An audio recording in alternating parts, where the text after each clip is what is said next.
না করিলাম বন্দেগি গুনায় গুনায় কাটাইলাম জিন্দেগি তওবা করে আবার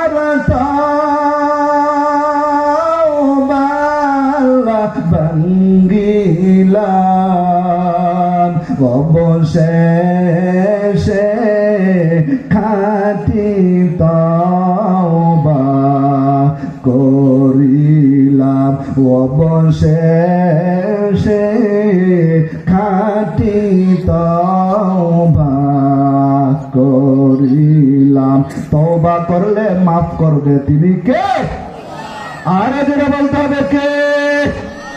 আল্লাহ বলে ও বান্দা মুসা পয়গম্বরের জমানার ঘটনা বান্দা খেয়াল করিয়া শোনো। সমাজের মধ্যে সবচাইতে নিকৃষ্ট জালেম সব গুনাহ তার ভিতরে আছে। সমাজের মানুষ তাকে দেশান্তর কইরা পিটাইয়া পিটাইয়া জঙ্গলের মধ্যে ফালাই দিছে। ভালো মানুষ না খারাপ মানুষ? আমাদের সমাজের মধ্যে কিছু সন্তানটা আছে মুরব্বীদেরকে দেখলে সালাম দেয় না, উলামায়ে কেরামদের সাথে টিটকারি করে, মুরব্বীদের সাথে বেয়াদব করে, আছে না নাই? এ বান্দা আবু জাহেল কিন্তু পয়গম্বরকে দেখছে, উতবা কিন্তু আমার পয়গম্বরকে দেখছে। আবু জাহেল আমার পয়গম্বরকে বারবার দেখেছে, কিন্তু কপাল কিন্তু পোড়া কপাল। এ দুনিয়ার মুসলমান কেমনে বুঝাইব রে ভাই? ও পর্দানেশী মা, তোমাকে শুধু কি রান্না করার জন্য আমার আল্লাহ বানাইছে? খালি ঘর গুছানোর জন্য বানাইছে? তোমার জন্য কি ওয়াজ মাহফিল নাই? তোমার জন্য কি নামাজ নাই? কয়দিন তুমি নামাজটা ঠিক মতো পড়ছো? মনটারে একটু বুঝাইয়া দেখো। ওরে মা, তুমি জীবন বইরা তুমি সংসার করলা, পাঞ্জেগানা নামাজ তুমি ঠিক মতো পড়ে নাই। আল্লাহ পাক রব্বুল আলামিন স্বামীকে বলবে, স্বামী দাঁড়াও, তোমার আন্ডারে তোমার সন্তান, তোমার বিবিটাকে তুমি চালাইছো, তোমার সন্তানকে তুমি চালাইছো। আল্লাহ বলবেন, হে বান্দা হিসাব দেও। সন্তানটা ডাক দেয়া বলবে, ও আল্লাহ আমার কোনো দোষ নাই।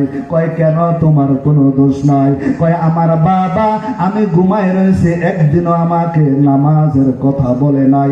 আল্লাহ বলবেন, সন্তান তুই জান্নাতে যা, তোর বাবার আমার সাথে হিসাব নিকাশ আসে। এরে বাবা, তোর পায়ের উপর হাত রেখা আমি ভুলিয়া যাই, জীবনে গুনাহ অনেক করেছো, তওবা করে আমার মালিকের দরবারে তোমাকে যাইতে হবে। যাইবা তো কি নিয়া যাইবা? এই জন্য মুসা পয়গম্বর আল্লাহ পাক রব্বুল আলামিনের বান্দা বাইরে জঙ্গলের মধ্যে ফালাইয়া দিছে। কি করছে? জঙ্গলের মধ্যে ফেলাই দিছে। এখন আর তার সমাজের মধ্যে কোনো গ্রহণযোগ্যতা নাই। এত খারাপ হয়েছে, পুরো একটা মানুষ পুরো সমাজটারে একবারে পাকাইলেছে। এমন মানুষ আছে না নাই? আপনাদের এলাকায় নেই, আমাদের কালীনগর আছে। একজনের পুরো মহল্লা নষ্ট করার জন্য যথেষ্ট আছে না নাই? আছে না নাই? এ দুনিয়ার মুসলমান, ও পর্দানেশী মা, মাইকের আওয়াজ। নবী আমার মেরাজের মধ্যে যাইয়া যখন মেরাজ থেকে আসে, খাদিজাতুল কুবরা জিজ্ঞাসা করলেন, পয়গম্বর আল্লাহর সাথে কথা কইলেন, আমাদের জন্য কি নিয়ে আসলেন? ডাক দিয়া পয়গম্বর চোখের পানি ফালায়া গেল, খাদিজা সব ভালো লাগছে, আমার আল্লাহ অনেক কিছু দিয়েছে, কিন্তু যখন জাহান্নামের কাছে গেলাম রে খাদিজা, 80 থেকে 90% মহিলারা জাহান্নামের মধ্যে।